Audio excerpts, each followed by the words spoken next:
Your favourite shopping destination value zone hyper mart ఇప్పుడు మన అమీర్పేట్ లో పిల్లర్ నంబర్ 1081 వద్ద. కాకపోతే ఇప్పటిదాకా ఇలాంటి మీరు చెప్పినట్టుగా ఇంత పెద్ద కార్పొరేట్ స్థాయిలో దేశంలోనే కాదు ప్రపంచంలోనే పేరున్నటువంటి ఒక కంపెనీలో ఇంత వర్టికల్ స్ప్లిట్ అవ్వడం, అందులోనూ కూడా సెంట్రల్ గవర్నమెంట్ ఇన్వాల్వ్ అవ్వడం, మీరు వెళ్ళి మీ ఇంటర్వ్యూన్ అవ్వండి, దీనికి గివ్ సమ్ సొల్యూషన్ అని చెప్పడం అనేది ఫర్ ద ఫస్ట్ టైం అనుకుంటాను. అది కూడా రతన్ టాటా చనిపోయిన తర్వాత టీసీఎస్లో లే ఆఫ్స్ అనేవి వచ్చాయి, ఆ తర్వాత బోల్డ్ అని చేంజెస్ అనేవి కనిపించిన తర్వాత వెరీ రీసెంట్గా అహ్మదాబాద్ ఫ్లైట్ క్రాష్ ఇన్సిడెంట్, అది కూడా టాటాకి రిలేటెడ్, ఎయిర్ ఇండియా రిలేటెడ్ అనుకున్నప్పుడు ఇలాంటివన్నీ కూడా మళ్ళీ మనం టాటా గురించి మాట్లాడుకుంటున్నాం, ఇన్ బ్యాడ్ టర్మ్స్ అనేది కూడా మాట్లాడుకోవడం వినిపిస్తోంది మనకు. ఎయిర్ ఇండియా క్రాష్ అనేది okay, it was a bad image for Ratan Tata, not Ratan Tata, as Tata as a group. ఎందుకంటే వాళ్ళు ఇప్పుడు టేక్ ఓవర్ చేసుకొని కొంచెం అప్గ్రేడ్ చేస్తున్న టైంలో క్రాష్ జరిగింది. అది టెక్నికల్ ఫాల్టో ఏమో మనకు తర్వాత ఇన్వెస్టిగేషన్ తెలుస్తుంది అనమాట. కానీ గ్రూప్ వైజ్ ఇమేజ్కి ప్రాబ్లం లేదు. కానీ మీరు చెప్పినట్ల ఈ లే offs had more to do with AI generated thing. AI గురించే వాళ్ళు లే ఆఫ్ చేశారని చాలా క్లియర్గా చెప్తున్నారు. మిడిల్ మేనేజ్మెంట్లో లే ఆఫ్ చేశారని చెప్తున్నారు. దానికి యూఎస్లో I think they even got a show cause notice also. US government దగ్గర నుంచి అక్కడ labour department show cause notice issue చేశారు, మీరు కరెక్ట్గా టర్మినేట్ చేయలేదని చెప్పేసి మిడిల్ మేనేజ్మెంట్ లెవెల్లో. అక్కడ అమెరికన్ సిటిజన్స్ని చాలామందిని టర్మినేట్ చేశారు వాళ్ళు, ఇండియాలో ఒకటే కాదు. కానీ ఇంతమందిని ఎంప్లాయ్ చేస్తున్నప్పుడు ఒక 4% 5% తీసేసినప్పుడు చాలా తక్కువ ఇంపాక్ట్ ఉంటుంది అన్నమాట. కానీ over a period of time మీరు ప్రాఫిటబిలిటీ మీద మీ నిఘా మొత్తం దాని మీద ఉంటుంది. నేను ఎంత ప్రాఫిట్ అనగానే మీరు you take the eyes of the ball అంటారు ఇంగ్లీష్లో. మీరు అంతా పక్కన పెట్టి ఒకసారి ఎథిక్స్ కూడా పక్కన పెట్టి పోనీ రామలింగరావు చేసినట్లు నేను కూడా చేస్తానంటే then it becomes a problem. Of course audit procedures ఉంటుంది, ఇంటర్నల్ ఆడిట్ ఉంటుంది, ఎక్స్టర్నల్ ఆడిట్ అన్నీ ఉంటుంది. సత్యంలో కూడా ఆడిట్ ఉండే కదా. ప్రైస్ వాటర్ హౌస్ కూపర్స్ ఏం చేశారు మన అందరికి తెలుసు. వాళ్ళు కూడా వీళ్ళతో గేమ్ ఆడుకున్నారు. సో అది కాకుండా ఉండడానికి మీరు చెప్పినట్లు సడన్గా ఒక బ్యాడ్ న్యూస్ ఒకటేసారి వస్తున్నప్పుడు it comes in a flood అంటారు ఇంగ్లీష్లో. అది ఓకే, అది అవుతుంది. అన్ని కుటుంబాలు కూడా మనకు కూడా ఫ్యామిలీ ప్రాబ్లమ్స్ వచ్చినప్పుడు ఒకటేసారి వస్తుంది ప్రాబ్లమ్స్ అని, మన తర్వాత అది సద్మని పడుతుంది, then everything goes back to normal. ఇది కూడా బహుశా అదే ఉండొచ్చు. ఇంగ్లీష్లో అంటారు స్టామ్ ఇన్ టీ కప్ అంటారు, బహుశా అదే టీ కప్లో తుఫాను అక్కడ ఉండిపోయి మళ్ళీ తర్వాత సార్ట్అవుట్ చేసుకుంటారు. వాళ్ళకు కూడా తెలుసు. కానీ ప్రాబ్లం ఎక్కడ వస్తుందంటే at the end of the day మళ్ళీ తిరిగి అక్కడికి వస్తుంది. ఏంటి, మీరు బయట నుంచి ప్రొఫెషనల్స్ తీసుకొచ్చినప్పుడు వాళ్ళకి ఫ్రీడమ్ ఇవ్వాల్సి వస్తుంది. ఇప్పుడు చాలా మటుకు ఫ్యామిలీ కన్సర్న్స్ ఏం చేస్తారంటే మీకు 100 రూపాయలు ఒక వౌచర్ సైన్ చేయడానికి కూడా అథారిటీ ఇవ్వరు. 1,00,000 రూపాయలు చెక్ పక్కన పెట్టండి, 100 రూపాయలు అథారిటీ కూడా ఉండదు సైన్ చేయడానికి వౌచర్. అట్లాంటి దానికి ఒక దృష్టిబొమ్మలాగా ఒక మనిషిని తీసుకొచ్చి పెట్టడం it's a waste of professional time. వాళ్ళకి ఆ ఫ్రీడమ్ ఇవ్వాల్సి వస్తుంది. ఫ్యామిలీ హెల్త్ కన్సర్న్స్లో మీరు ఓవరాల్ సూపర్విజన్ చూసుకోండి అంతే. సో మన దగ్గర ఉన్న తెలంగాణలో ఆంధ్రాలో ఉన్న తెలుగు కంపెనీస్ కూడా చాలా మటుకు ఫ్యామిలీ హెల్త్ కన్సర్న్స్.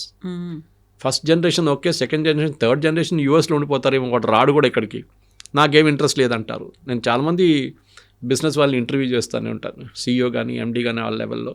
దాంట్లో ఆల్మోస్ట్ మోర్ దెన్ హాఫ్ అదే అన్నారు, నెక్స్ట్ జనరేషన్కి ఇంట్రెస్ట్ లేదండి, ఈ బిజినెస్ ఇక అమ్మేసి వెళ్ళిపోతాను, లేకుంటే ఇంకా ఎవరికైనా ప్రొఫెషనల్స్ వచ్చి వాళ్ళు చూసుకుంటారని చెప్పి.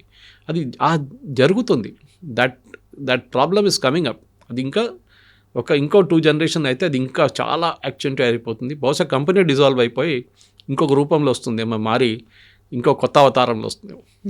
మీరు అన్నట్టుగా డిజాల్వ్ అవ్వకుండా ఉండడానికి, ఈ డిస్ప్యూట్స్ని కంట్రోల్ చేయడానికి ఇప్పుడు సెంట్రల్ గవర్నమెంట్ ఇన్వాల్వ్ అవుతోంది అనుకున్నప్పుడు వాళ్ళంతటా వాళ్ళకి ఒక అడ్వైజరీ బోర్డో లేకపోతే ఇలాంటి డిస్ప్యూట్స్ని క్లియర్ చేయడానికి ఇంటర్నల్గా జరగడానికి అనేది మెకానిజం ఉంటుంది. బట్ ఆ బియాండ్ వెళ్ళిపోయింది అనుకున్నప్పుడు ఒక హ్యాండ్స్ అప్ సిచ్యువేషన్ అనేది ఉంటుంది అన్నప్పుడు ఇప్పుడు ఒక స్ప్లిట్ అనేది కనిపిస్తుంది. ఆ తర్వాత రేపు పొద్దున ఈ వార్త ప్రతి ఒక్కరూ మాట్లాడుకుంటూ ఉంటారు, that reaches to international market కూడా వెళ్ళింది అన్నప్పుడు మన దగ్గర ఉన్నటువంటి ప్రతి ఒక్కటి దాని మీద మనం మరి ఏం జరిగినా కానీ స్టాక్ మార్కెట్ మీద ఎఫెక్ట్ చూపిస్తోంది అనుకో. మీరు యాపిల్ చూడండి, John Sculley was kicked out. John స్కల్లీని తీసుకొచ్చినప్పుడు స్టీవ్ జాబ్స్ని కిక్అవుట్ చేశారు కంపెనీ నుంచి.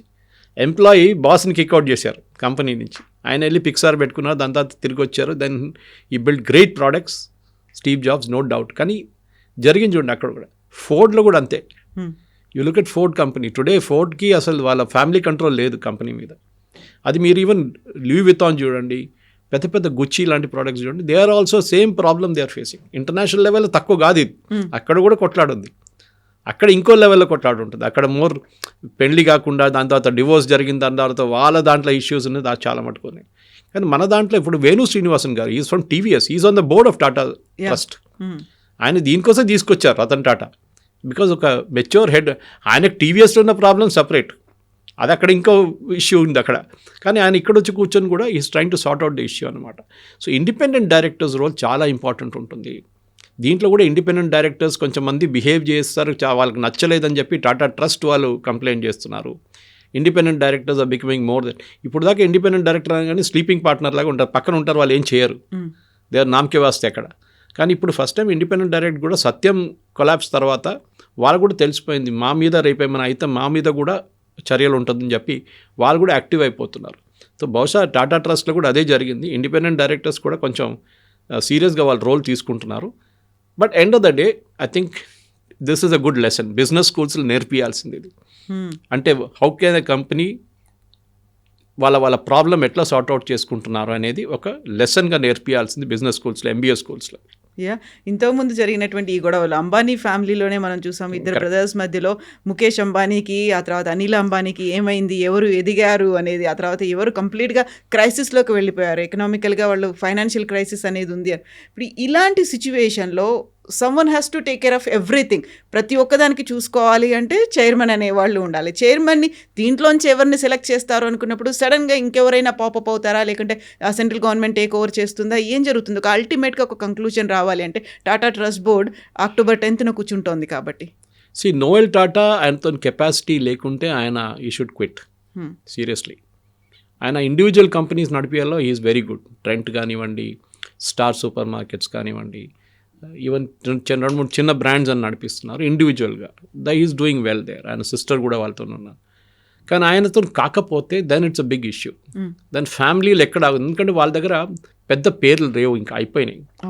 With Ratan Tata that big names died off. Noel టాటాని మార్కెట్లో ఎవరు గుర్తుపట్టారు కూడా, ఎయిర్పోర్ట్లో నడుచుకుంటే పోతే కూడా ఎవరు గుర్తుపట్టారు. Is a very tall man, but very few people will recognize him as Noel Tata. కానీ రతన్ టాటా నడుచుకుంటూ పోతే అందరు గుర్తుపడతారు, జేఆర్డీ పోతే కూడా గుర్తుపడతారు. They are people are above their heights అన్నమాట, ఆ ఇమేజ్ ఉంది వాళ్ళకి.